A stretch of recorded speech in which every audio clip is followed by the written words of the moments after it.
artiste de la satire. Il dénonce les incohérences et il renie à la fois. Richard Martineau. Alors, il y avait des menaces d'une autre grève du système de transport en commun samedi, dimanche, sans aucun service. Puis là, il y a plusieurs groupes qui ont dit « Hey, wow, time out, là ». Ils ont fait savoir que cette grève-là des chauffeurs d'autobus et des opérateurs d'autobus était irrecevable. Je veux dire, non, en disant ça se peut pas. Plusieurs groupes, dont la FADOC, entre autres, on sait qu'il y a des personnes âgées qui n'ont pas pu aller à des rendez-vous chez le médecin ou à l'hôpital parce qu'il n'y avait pas de transport en commun, elles n'ont pas d'auto. Donc, on dit, s'il vous plaît, pensez aux plus vulnérables de la société.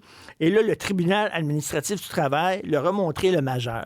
Un gros finger en disant, il va quand même avoir des grèves ce week-end. Nous allons parler tout d'abord avec Mme Rosée Tremblay, directrice générale de la FADOC Région de Montréal. Bonjour, Mme Tremblay. Bonjour, M. Martineau. C'est quand même hallucinant là, qu'on permette ça. Là. C'est quoi votre réaction? Bien, nous, on est extrêmement déçus que l'accès au transport, donc à la mobilité, soit pas reconnu comme un besoin essentiel. C'est ce qui nous déçoit, là. Parce que c'est un facteur déterminant de la santé quand même, de la mobilité, le transport, le fait d'être capable d'aller vers, vous l'avez mentionné tout à l'heure, là, les rendez-vous médicaux s'il y en a, ou se rendre carrément à l'urgence si on est malade. Hein. Ben oui. Puis, quand il n'y a pas de transport en commun, les gens qui sont dépendants de cette façon de se déplacer-là, ben, ils sont pris en otage. Ils ne peuvent pas se déplacer. Puis c'est pas vrai qu'il y en a qui sont pas capables de prendre un taxi, là, ils n'ont pas les moyens. Puis c'est donc, ça, Mme Tremblay, j'imagine, là, leur logique à eux, c'est de dire, ben, il y a des Uber puis il y a des taxis. Donc, il y en a des façons de se transporter, mais premièrement, ça coûte cher en maudit. Et deuxièmement, on le sait, les Uber puis tout ça, là, ils profitent des grèves de transport pour soudainement augmenter leur prix puis leurs tarifs, là.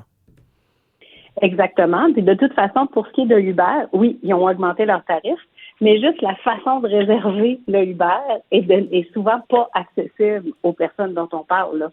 Il y a des gens qui ne sont pas numérisés, qui n'ont pas la bonne littératie numérique, qui n'ont pas accès à Internet ou qui ne savent pas comment ça servir. Pour réserver un Uber, c'est un bon exemple, là, mais ça prend une application sur ton téléphone. Quand tu n'as pas Internet, ben alors voilà, c'est même pas accessible. Mais ça, c'est sans parler des coûts, là. Mais déjà, en partant, il y a une barrière, une fracture pour certaines personnes. Puis ça se multiplie, c'est multicouches. T'as pas accès à ton transport, t'as pas accès à Internet.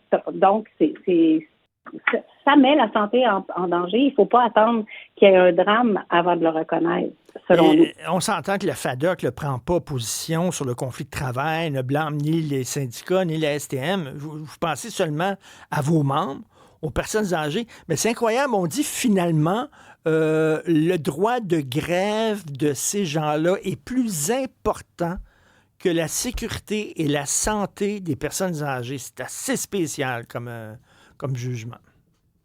Bien, en fait, le droit de grève, on reconnaît le droit de grève. Ce qu'il faut souligner ici, c'est de ne pas reconnaître le fait d'avoir accès à la mobilité comme étant un besoin essentiel et un facteur déterminant de la santé. Puis c'est ça, là, c'est là où ça blesse. Si on reconnaissait le fait que avoir accès à un transport est un besoin essentiel, on ne se poserait pas la même question. Tout à fait. Merci beaucoup, Mme Rosée Tremblay. C'est très décevant. Directrice générale de la FADOC Région de Montréal. Merci. On va en parler maintenant avec Philippe Jacques, porte-parole et directeur général de Trajectoire Québec. Philippe Jacques, si ce n'est pas un service essentiel de transport en commun, qu'est-ce qui est considéré comme un service essentiel? On se pose la question, on ne comprend pas du tout, on est sous le choc de la décision qui a été rendue.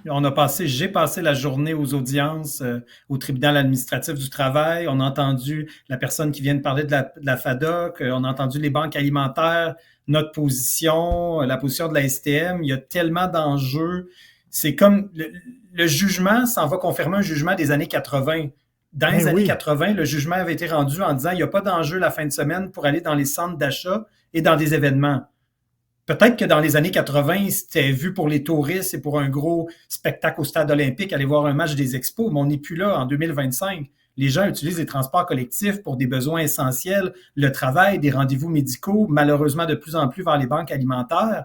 Donc, c'est pas seulement pour le loisir. Mais là, c'est quoi leur justification, Christy? Il y a des gens qui ne peuvent pas aller à des banques alimentaires pour se nourrir et nourrir leurs enfants. C'est quoi leur justification au tribunal administratif du travail? On la comprend pas du tout. Dans le jugement, c'est même reconnu qu'il y a des enjeux d'insécurité alimentaire, mais pour eux, on pense vraiment qu'on attend d'avoir un décès, d'être capable de dire cette personne est décédée des impacts de la grève, au niveau de l'alimentation, des rendez-vous médicaux manqués. On a entendu des gens qui n'allaient pas à leur rendez-vous au CHUM pendant la grève du syndicat d'entretien. Alors là, on voit vraiment, c'est ça qui va arriver. On attend d'avoir un mort pour dire, OK, effectivement, il faut réagir différemment, mais pour l'instant, personne n'est décédé officiellement, donc on continue comme ça. Et là, le gouvernement dit, on va se fâcher, là. Si vous continuez comme ça, là, on va sévir. Mais à un moment donné, Christy, mettez vos culottes. Ben, c'est sûr qu'il y a des signaux un peu contradictoires. On a apprécié les prises de position de Jean Boulet, on a apprécié le leadership nouveau de la mairesse de Montréal. En même temps, là, dans les faits, on est à 2 jours d'une grève avec aucun service pour une ville comme Montréal pendant 2 jours. On espère une entente imminente, mais bon, ça regarde pas très bien, puis on comprend les usagers d'en avoir jusque-là. Là, c'est grève après grève qui s'additionnent, puis des impacts qui continuent toujours. Vous avez vu ça? Là, il y a un 4e syndicat de la STM qui pourrait se doter d'un mandat de grève. Là, on se dit, tabarnouche, qu'est-ce qui se passe dans cette place-là? Ben, en fait, cette place-là, c'est au niveau des sociétés de transport. On en a eu des grèves à Gatineau, à Shawinigan, du côté de Québec également. On est passé tout près à Longueuil. Le gouvernement a coupé beaucoup dans le financement des transports collectifs. Il n'y a presque pas de marge de manœuvre, il n'y a presque pas de carte dans le jeu des sociétés de transport pour négocier avec les syndicats. On met l'argent d'un 3e lien à 10 milliards, on met de l'argent près de Montréal, l'autoroute 15, on est en train d'ajouter des voies sur les côtés officiellement pour le transport collectif à coût de 300 millions, mais dans les faits, il y a 8 autobus qui circulent là. Ça va être des voies qui vont servir pour le covoiturage très peu, surtout des véhicules électriques. Et probablement que ça va passer comme de l'argent dans les transports collectifs, comme le 3e lien, on l'avait présenté comme oui, les autobus vont passer là, donc on le finance dans le fonds vert, on est correct, même si ça va être 90% d'automobilistes. On fait la même chose, on veut pas investir dans les transports collectifs et on a ces conséquences-là avec les sociétés de transport. La bonne nouvelle, M. Philippe Jacques, c'est que cet hiver, il va y avoir des Bixi. Des Bixi qui vont pouvoir rouler dans la neige. Alors les vieux et les gens malades, ils n'ont rien qu'à faire du vélo. En plus, c'est bon pour leur santé.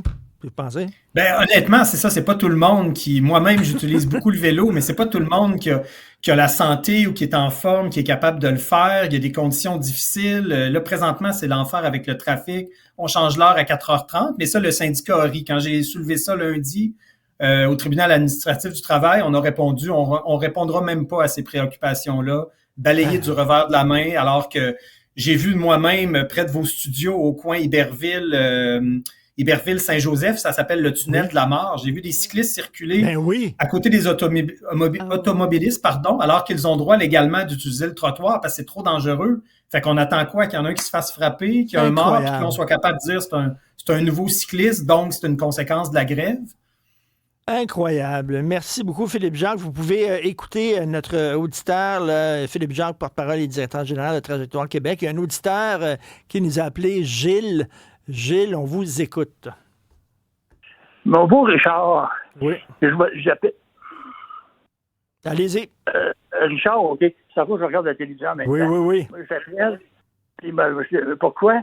Moi, je t'appelle pour. Ça a l'air qu'ils vont être encore en grève, les autobus, puis les trains, puis le métro. Oui. Moi, il faudrait qu'ils fassent un geste, la population, c'est qu'ils fassent un geste de solidarité, qu'ils fassent un pied de nez au transport en commun, qu'ils ramassent le nom des abribus, qui leur donne une règle, et qui ça fasse un message. Une immigrée a été dans la misère au Québec, elle va transmettre le message, puis vous autres à Cube, ramassez-en du monde, ça va être capotant. Vous allez faire un show à temps plein, vous allez rire des fonctions publiques à fond de train. La grève, ça va se régler assez vite. Merci, Gilles. Oui. Merci, Gilles. Puis c'est ce que fait Yves Poirier. Hein? Yves Poirier, journaliste qui a donné un lift à des gens dans son auto. Mais je ne sais même pas si c'est légal, si on peut faire ça.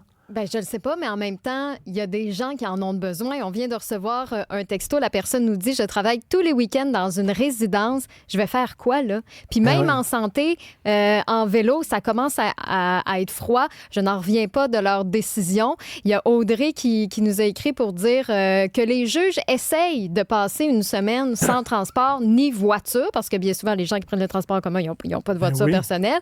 Et Audrey dit, après ça, ils viendront nous dire que c'est pas essentiel d'avoir ce service-là. Ça montre à quelque part qu'ils sont déconnectés de la réalité que les gens vivent réellement sur le terrain. Les gens qui travaillent le week-end, hein, c'est ça, c'est pas essentiel, se déplacer dans une ville complètement débile. Continuez à nous écrire, bien sûr, à nous téléphoner.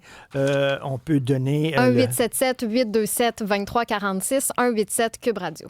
On en parle tantôt avec Emmanuel Latraverse.